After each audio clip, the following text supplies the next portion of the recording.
জানো তো, জীবনে না সব কিছু প্ল্যান ওয়াইজ হয় না। তাই বউকে বললাম চলো ঘুরে আসি। যা বলা তাই কাজ। বউ বলল তাহলে চলো শিমজুরি কালীবাড়ি থেকে ঘুরে আসি। কালীবাড়ি গিয়ে দেখি ওখানে আরতি হচ্ছে। মায়ের কি অদ্ভুত লীলা! মা তার সন্তানের কষ্ট ঠিক বুঝতে পারে। যেই ওখানে গেলাম, একটা অদ্ভুত শান্তি অনুভব করলাম। মন্দিরের আশেপাশের প্রচুর কোয়ার্টার খালি হয়ে গেছে। অনেকে বিভিন্ন প্রান্তে চলে গিয়ে থাকলেও এই মন্দিরের প্রতি ভালোবাসা কিন্তু একটুও কমেনি।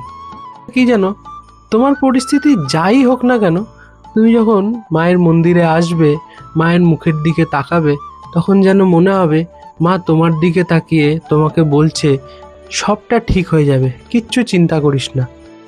মায়ের কাছে এসে ঠাকুরমশাইয়ের কাছ থেকে প্রসাদ নিয়ে ও খুব অবাক হয়েছে যে এটা কি হলো। আর দেখুন কি ভক্তি ভরে ও নমস্কার করছে মায়ের চরণে। বলে কপালে থাকলে নিশ্চয়ই পাওয়া যায়। এখানে এসে মায়ের মহাপ্রসাদও পেয়ে গেলাম। আপনাদের ভালোবাসা পেলে ভিডিও বানাতে খুব ভালো লাগে, তাই ভিডিওটি ভালো লাগলে একটা লাইক করে দেবেন।